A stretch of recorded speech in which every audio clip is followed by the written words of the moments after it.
It was Valentine's Day, February 14th, 2024, in Lakewood, Ohio. The snow had come down soft the night before, and the driveway still had a sheet of ice under it nobody thought to salt. Margaret Donnelly, everybody called her Peggy, was 78 years old, and she was walking out to the mailbox in her slippers the way she had walked out 1,000 times in 41 years at that house on Mars Avenue. She slipped.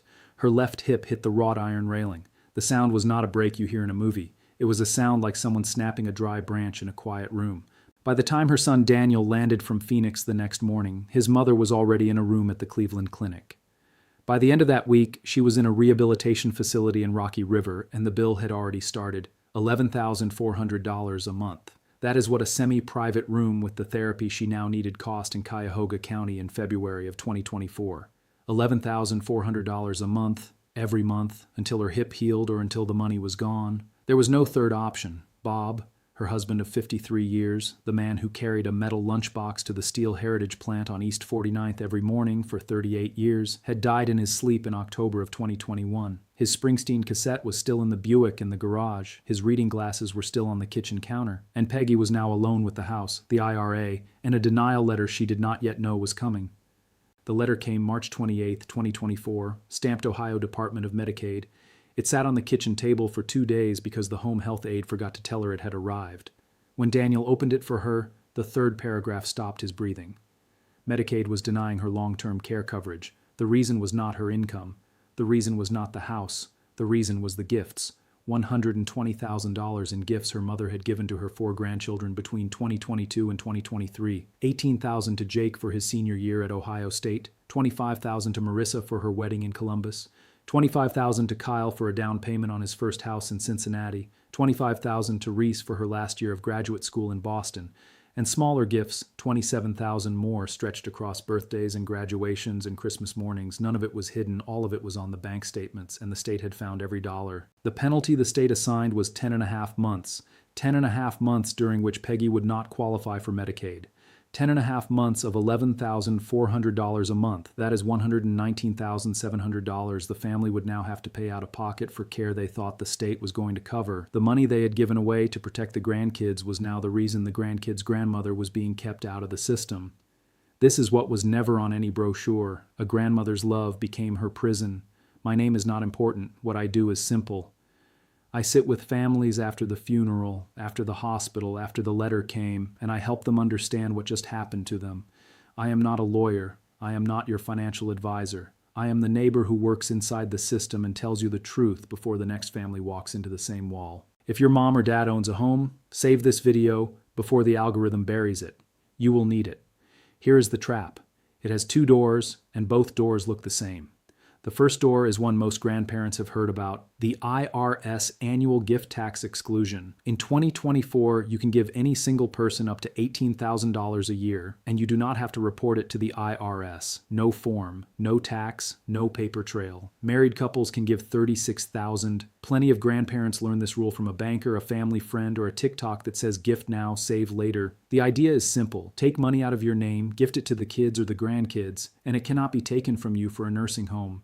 That is the rule people believe. That is the lie. The second door is the one nobody warns you about. Medicaid has its own rule, and it does not care what the IRS says. The Medicaid 5-year look-back. That means when you apply for long-term care Medicaid, the state opens a window and looks back 60 months from the date you applied. Every gift, every transfer, every deed you gave away in that window gets added back to your name on paper. The state pretends you still have it. If the pretend total puts you over the asset limit, you do not qualify. If it does not, you qualify, but you still face a penalty period. The penalty is calculated by dividing the total of all your gifts by the average cost of nursing home care in your state.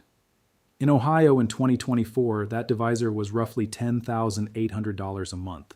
$120,000 in gifts divided by $10,800 is 11 months. That is the number on the denial letter. That is the number Daniel read out loud to his sister Karen on a speakerphone in the kitchen on Mars Avenue while their mother napped in the recliner. Gifts under the IRS exclusion are not invisible. They are not protected. They are not a loophole. They are a slow fuse, lit the moment you sign the check or hand over the wire. Let me show you what they did not tell you. The IRS and Medicaid are 2 different systems. The IRS counts gifts to decide if you owe gift tax. Medicaid counts gifts to decide if you qualify for care.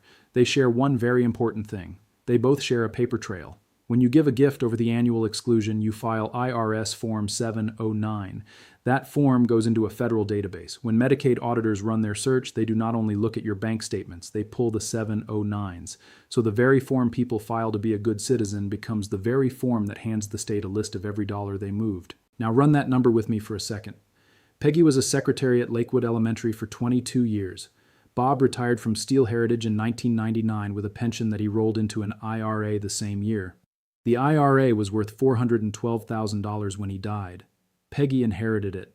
The house on Mars Avenue was worth $287,000, paid off in 2003 after Bob's last big overtime year. Her savings in CDs at KeyBank were $89,000. Total assets on the day she fell, $788,000. Most middle-class Ohio families look just like this: a paid-off bungalow, an inherited IRA, a pile of CDs, a checking account with maybe $11,000 in it. Here is what most families do not realize. Even if Peggy had never given a single dollar away, even if every dollar stayed in her name, she would still face the asset limit.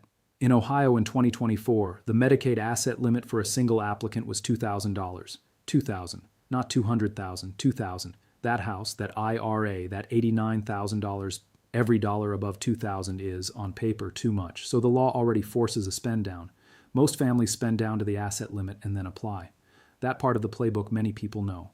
But here is the trap nobody talks about. The 5-year look back catches you whether you spend down or whether you gift. If you sell the house and spend the money on care, the state sees a clean bill. If you gift the money to the grandkids, the state sees a gift. The state does not care about your intention. The state does not care that you were trying to help a grandchild with a wedding. The state runs the math. The math says you gave away $120,000. The math says you do not qualify. That is how the same act of love that was supposed to protect the family becomes the act that disqualifies the grandmother.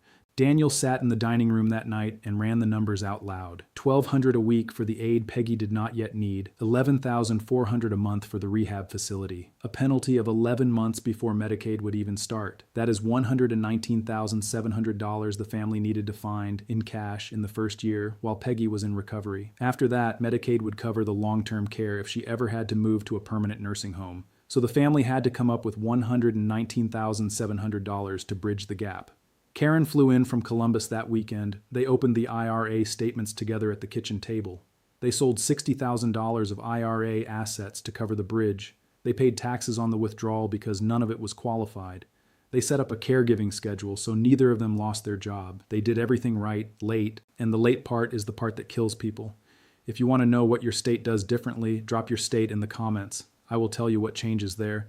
The look back is federal, the divisor is state. Ohio's divisor was around 10,800 in 2024. Texas was closer to 8,500. Florida was around 9,200. Pennsylvania was about 12,000. New York was north of 13,000. So the same gift produces a longer or shorter penalty depending on the line on the map you happen to be born on. That is the system. That is the rule nobody warned your parents about. Let me walk you through the 3 reasons this trap is so quiet. First, the gift itself feels safe. You write a check to your grandchild. You go to the wedding. You see the down payment working. You feel like a good grandparent. The reward is immediate. The penalty is years away. Second, the people giving the advice usually have good intentions but bad training. The banker who suggested you gift early so the money could grow in the grandkids' names was not thinking about the look back. The financial advisor who set up the asset allocation in the grandkids' brokerage accounts was probably not certified in elder law. The TikTok that told you to gift now, save later never mentioned a 5-year clock. Third, the look back is enforced silently. Medicaid does not call you in year 1 and warn you that your gift is going to disqualify you in year 4. They wait, they accrue, they deny, and by the time the denial letter arrives, the money is already gone.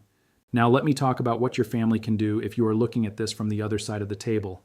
If you are 58, 62, 67, and you are watching this because you want to know how to avoid what happened to the Donnelly family, here is the playbook that the elder law world has been quietly using for 2 decades.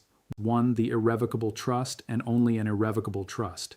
That is a trust you set up today, fund today, and give up the right to change today. You no longer own the money. The trust does. Because you do not own it, Medicaid does not count it against you 5 years from now. There is a 5-year seasoning period. If you need care inside that 5 years, the trust may not fully protect you. But if you plan ahead, the trust becomes the wall. The mistake people make is setting up a revocable living trust. A revocable trust. A trust you can change or take back at any time. The state treats that trust as if it were still you. It does not protect anything. It only avoids probate, which is a different problem. Probate is the court process that opens after death and supervises the will. Avoiding probate is good. Avoiding Medicaid penalties requires a different tool. 2. The ladybird deed in the states that allow it. A ladybird deed. That is a special kind of deed that lets you keep full control of your house until the day you die, and then the house skips probate and goes directly to the people you named. Florida invented it down through the name of Lady Bird Johnson. Texas, California, Michigan, and a handful of others have versions of it. Ohio does not. In Ohio, you use a transfer on death deed, also called a TOD deed. It is similar. It keeps the house out of probate, and it lets your named heirs receive the house without going through the court system. Used correctly, it can also help with Medicaid planning because the house is no longer in your probate estate at death. But timing is everything. If you transfer the deed within 5 years of applying for Medicaid, the state can still count it. 3. The promissory note strategy, used carefully. A promissory note. That is a written promise to pay someone back, with interest. Some families use a promissory note in their own planning. Some elder law attorneys will tell you this is a useful tool. Some will tell you it is one of the most abused and most penalized tools in the country. The honest truth is that promissory notes are reviewed line by Medicaid auditors. If the terms are not real, if the payments are not actually being made, if the interest rate is unreasonable, the state will treat the whole thing as a gift. So if you go this road, go with an elder law attorney who has actually defended these notes in front of a Medicaid hearing officer. Do not try this on your own. 4. The purchase of an exempt asset. An annuity, a funeral trust, a burial plot, certain types of personal property. The rules differ by state. The point is that some assets are not counted by Medicaid, and a careful planner can reshape a portfolio so the countable portion is as small as possible. 5. The caregiver contract. If an adult child is already providing real care, a written caregiver agreement can convert family help into a legitimate transfer that the state recognizes. It must be real, it must be paid, it must be documented. Otherwise, it is just another gift. So if your sister is the one driving your mother to every appointment, keeping the house clean and managing the medical paperwork, that work has value, and a properly drawn caregiver contract is the bridge between love and a legal transfer the state will accept. Now let me show you what waiting costs. Peggy's family waited 3 years. 3 years of gifts with no planning, no trust, no attorney review, no awareness of the look back. The cost of waiting, calculated in their dollars, was $119,700. The cost of waiting, calculated in lost family sleep, and Daniel's missed work in Phoenix, and Karen's drained savings, was something none of us can put a number on. Waiting does not save money. Waiting costs the house. Waiting costs the IRA. Waiting costs the inheritance your grandkids were supposed to receive. Every year you put off this conversation, the look-back window gets longer and the gifts inside it get larger. So here's the tonight action plan. 5 things you can do before bed, by yourself, no attorney required, no fee required. Step 1. Pull the last 5 years of bank statements and brokerage statements for you and your spouse. Get them off the dresser. Get them from the safe deposit box. Look at every transfer out of those accounts. Anything that went to a child, a grandchild, a friend, a charity, in a way that was not a market rate transaction, write it down. Mark the date. Mark the amount, mark the recipient. That is your gift list. That is the list the state will build when the time comes. Step 2. Pull the deeds to every property owned by you or your spouse. If any deed was recorded in the last 5 years, write that down. If a property is held in joint tenancy with right of survivorship with a child or grandchild, write that down. Joint tenancy. That is a way of owning property where, when one owner dies, the other owners automatically receive the share. Sounds simple. Also looks exactly like a gift to a Medicaid auditor if the joint tenancy was added within 5 years of applying. Step 3. Pull every IRS Form 709 filed in the last 5 years. If you have never filed one, but you made large gifts, the state will still ask. If you filed one, put it on the table. Step 4. Sit down with your spouse or your closest adult child and answer one question out loud. Did we ever sign anything at the hospital when we were admitted last? Did our parents ever sign anything at the hospital? Many people sign a Medicaid-related financial form at the bedside without knowing what it triggers. Their answer will decide everything. Step 5. If anything in those 4 steps looks like a gift, a transfer, a new deed, or a joint tenancy change, write the date and the amount on a single piece of paper tonight.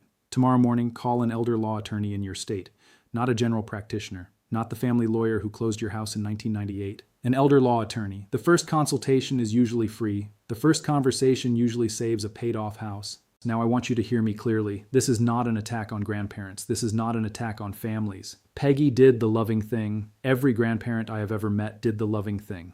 The trap is the rule, not the person. The trap is a paperwork loop between the IRS gift database and the Medicaid lookback. The trap is a 5-year clock most families never knew was running. The trap is a denial letter that arrives in the same mailbox where the birthday cards still come. And the trap is fixable. That is the part nobody says. Every single move the system tries to stop, the law has a legal answer for. You just have to know about it before the letter comes. If this story hit you in the chest, hit like so the next family finds this before the letter hits their mailbox. Subscribe now if you want the truth before the paperwork shows up at your door. Tell me in the comments, has your family ever received a letter like this? Tell me your state. Tell me what the gift was. I will read everyone.